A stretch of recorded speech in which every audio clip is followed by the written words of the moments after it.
Hey guys, this is Johnny Man, and today we're going to be talking about the newest release by Johnny Cash, simply titled Songwriter. So, before I talk about the album itself, we have to go back to the 90s. And during that time, Johnny Cash was at a creative low point as an artist. His albums weren't selling, his concerts weren't selling. He didn't really know what he wanted to do with himself. So during this time, he just got out of a short 5-year stint with Mercury Records, and before that he was with Columbia for the longest time. And so it felt like he was at a dead end creatively. He didn't know what to do. So during this time, he decided to get together with some of his touring band in the studio and record an album's worth of demos. And despite the work they did at that time, most of these songs would not see the light of day. And the main reason because of that is Rick Rubin. And of course, as we all know, once he met Rick Rubin, they would go on to do American recordings, and the majority of these songs would end up being locked away in the Cash vault, and none of us would know about them. That is until just recently, when John Carter Cash, his son, got together with David Ferguson and David Rowe, who played bass for Johnny in the 90s, and Marty Stewart, and several other people. They decided to get together in the Cash cabin and take these songs out of the vault and give them new life. And I feel like that's one of the best ways to describe this album as a whole. Is it's new. It has a new modern sound. And I feel like that's ultimately the goal that John was trying to go for when he and David produced this thing. So for us Johnny Cash fans, and really country music fans as a whole, I feel like it was a complete shock when we all found out that this was even getting made back in April when they first announced it. And the biggest thing that I take away from this album is the music. And obviously it's called Songwriter, and the lyrics are great on this album, but the music is another thing that I was really looking forward to when this album was announced. And it's just incredible to listen to. It's from, like, for me anyway, there's not a single song on here that really lets down, that sounds off, so to speak. And I think they did a really great job producing this thing and achieving the goal they wanted to with creating this album. The album opens up with Hello Out There, and to me this song is just cosmic. It has a cosmic sound to it. I love the echo effect that they included on John's voice at the end of each verse, and it's just incredible to listen to. It has a sound to it that sounds just completely unique. It's unlike anything that we've ever heard when it comes to Johnny Cash, in my opinion. And I don't think anyone described this song any better than John Carter Cash when he was talking about why this song is his favorite. He said something along the lines of a voice calling out from cosmic eternity to our here and now, to remind us of the things that never change. And I feel like that's just the best way that song could be described by anyone. And although John does sing about his Christian faith, it's a song that he also uses to address the world as a whole, and how things are not really looking too good, how our net worth is falling, and how our fight for love and peace is failing. And it's really kind of a prophetic song in a way.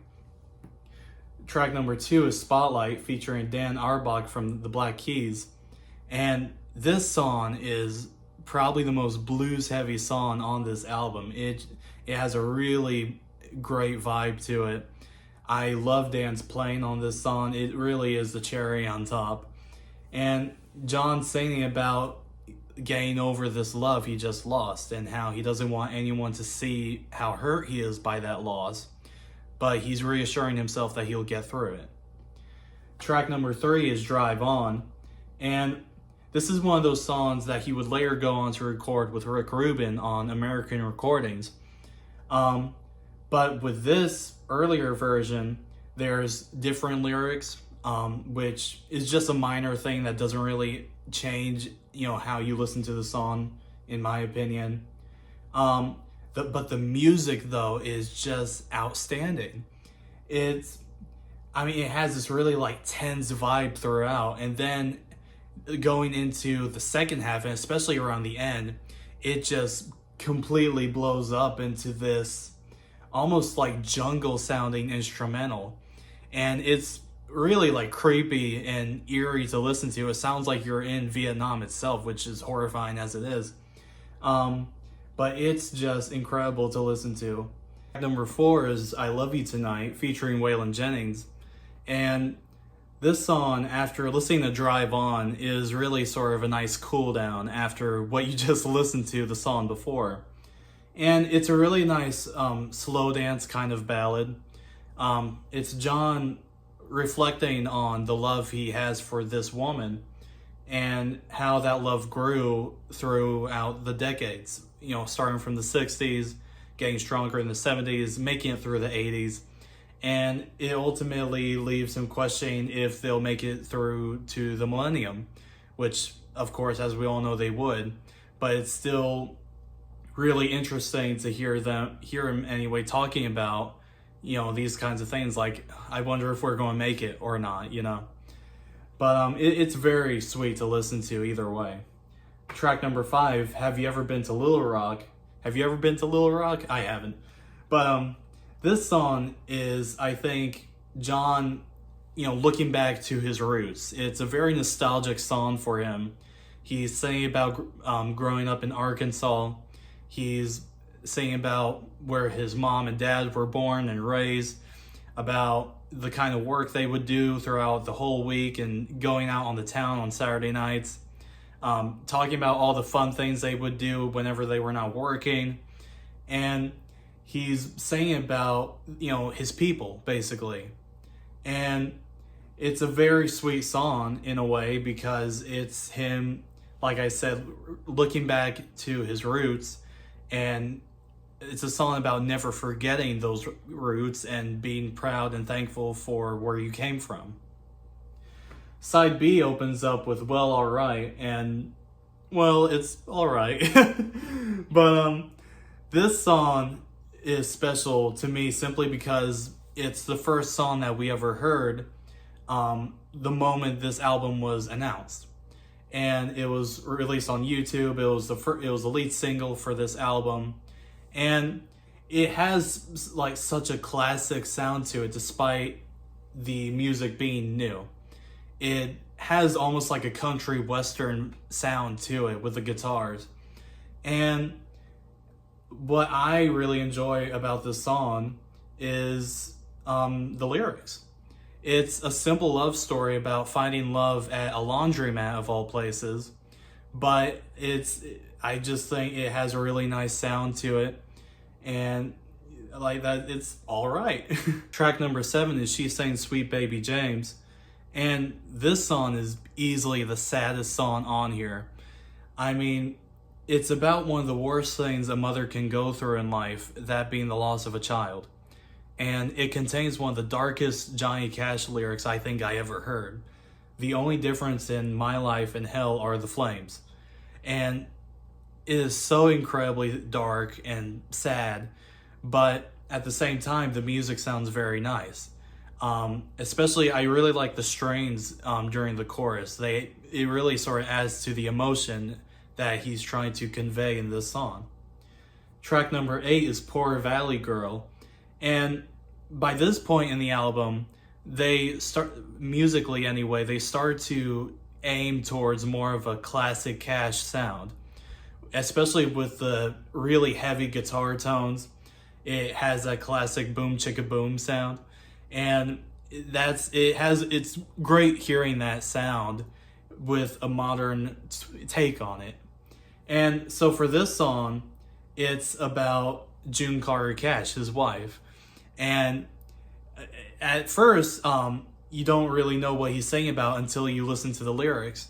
And as he goes, throughout the song, he starts mentioning names like Anita Carter and Maybelle and the whole Carter family as a whole and her upbringing. And that's kind of when you realize, oh, that's who he's singing about. But it's a very sweet song that's sort of like a tribute to his wife. Track number 9 is Soldier Boy. And this song has a really heavy guitar tone on it, almost like bassy kind of sound. But again, it has that classic Cash sound that everyone would know.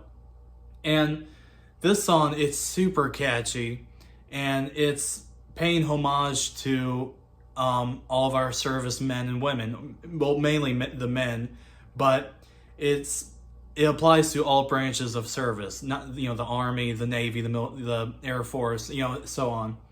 And it has a very catchy chorus, and he's saying about how these boys will turn into men with what they're about to go through. And I feel like a lot of veterans and service members in general can, relate to that. Track number 10 is Sing It Pretty Sue.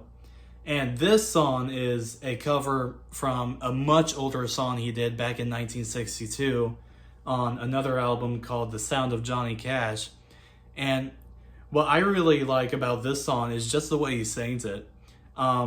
He sounds like sad, disappointed even, but he still sounds sincere in what he's singing about. He's saying about this girl that he loves and how she's go on to become famous, a superstar. And despite him being sad about that because they'll no longer be in touch, he still promises to support her and buy all of her records, and he just asks her to sing it pretty. And the album ends with Like a Soldier, which is another song that he would later go on to do with Rick Rubin on American Recordings. But what I really enjoy about this song is, the lyrical adjustments I think really stand out. And although the song does have a very nice arrangement and everything, I think I don't think it's as good as the American Recordings version. That being the first version of this song I heard, that's the one that stuck with me the most throughout the years, and I just enjoy that one a little more over this one. But this one is still good either way. After listening to this album several times over, I think the biggest thing that I enjoy about this album is just the overall sound that it has. It has a clean, fresh, new sound that goes together very well with this old, familiar voice that we all know and love. And lest we forget, several months ago, none of us knew this album was even getting made. So when it was finally announced that this was coming out, it was just a complete shock to not just us fans, but to country music fans as a whole. No one saw this album coming, and as unexpected as it was definitely not unwelcome. And I remember when I first saw the teaser for this album on Instagram, and it just showed Johnny Cash's granddaughter standing in front of this great big bonfire and nothing else. It was completely up to our imagination on what that meant. And my first thought was, okay, it's going to be a new American Recordings, even though it ultimately wasn't. But given the reception of this album and the reviews it's gotten so far, I kind of wouldn't be surprised if maybe after this they might do another American Recordings. It depends. But I definitely see that as a possibility. And I also really enjoy the album cover. I mean, he looks so cool with his guitar and that outfit, and I love the black and white and gray colors. I'll show you the back here also. And the colors really help sort of visualize what Johnny is all about. And also, I love how they used the vinyl cover itself to show all the lyrics to all the songs. And depending on where you bought this album, you could get an exclusive vinyl. For example, if you bought one at Walmart, they would have a very nice colored vinyl. If you bought it off of Amazon, you would get it clear like this.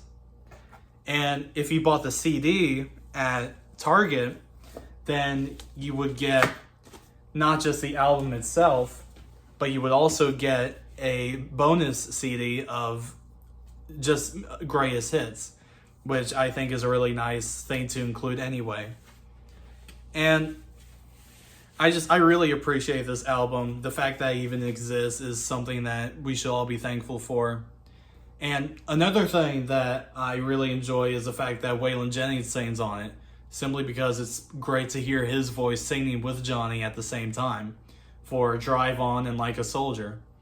And speaking of Waylon Jennings, on Father's Day, not too long ago, his son Shooter Jennings just announced that next year we're going to be getting completely new Waylon Jennings.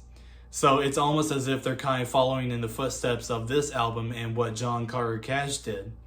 So I can probably imagine at some point in the future I'll be talking about that new Waylon Jennings album when it comes out also. So with that being said, my name's Johnny Man. This is Johnny Cash, Songwriter, and I will see you guys in the next video. Take care.